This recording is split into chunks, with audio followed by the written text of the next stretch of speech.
Well, welcome back to the third segment of the show, Business Morning, here on Channels Television, the 2nd of July 2015. I'm Buslim Mafai sitting here for Aaron Tagbe. Now let's continue the conversation. The stock market finished $100 million estimated downside yesterday. That's about 203 billion naira. On today, that the naira also went sharply downwards. That's 230 on the US dollar.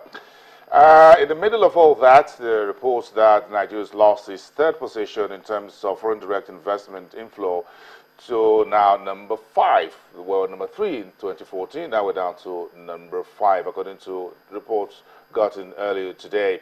Nigeria now has just about $1.6 billion was what the inflow we had last year. Quite a pretty negative period there. If you look at that as a contribution to our GDP, that's far less than 1%.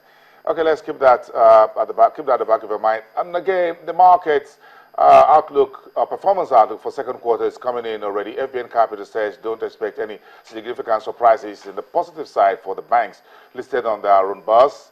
For those who are in the industrial manufacturing, says they will also not see any significant upside reporting when those numbers start coming in this month.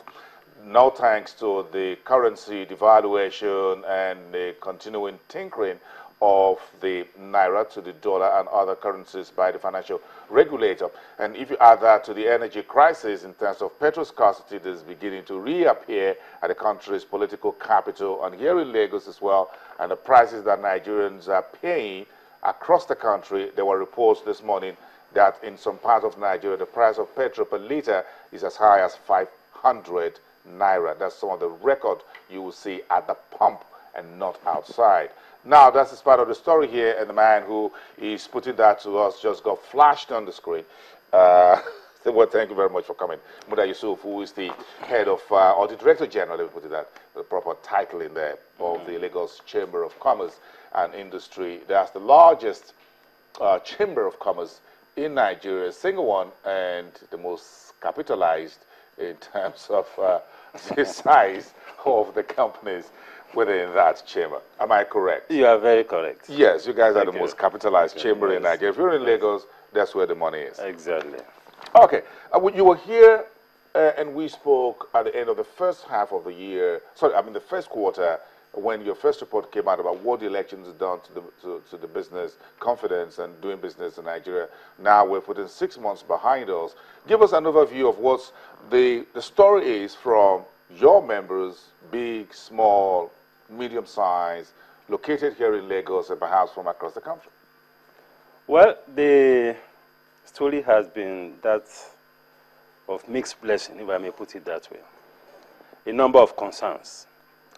First, in the first quarter, we had the issue with the political transition, which affected the momentum of economic activities. That affected the economic, the pace of economic activities generally during that period. Even though at that time there were some, positives.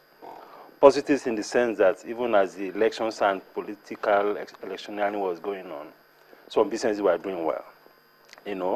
Those who were connected to the process of electioneering, did very well, like the media houses, like those involved in election logistics and so on and so forth. Entertainment and all of that. Exactly. There was a lot of money flowing around those people at that time.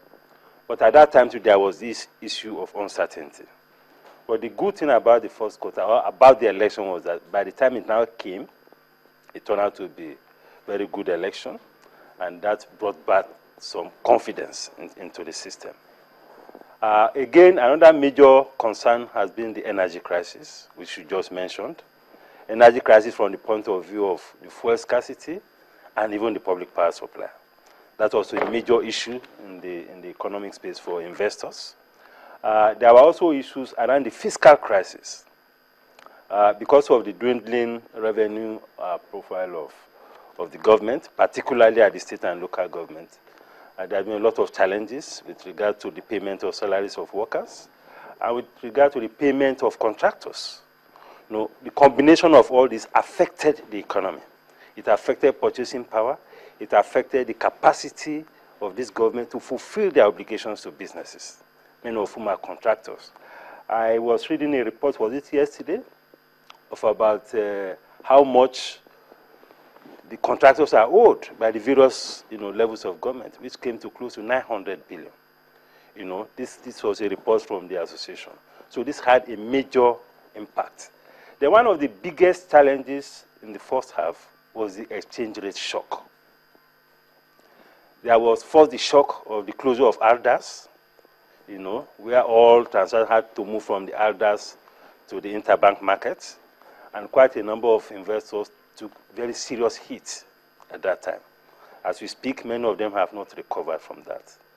Now, only recently, there's another major shock, which is the exclusion of about 41 products from the foreign exchange market, and we are beginning to see the consequences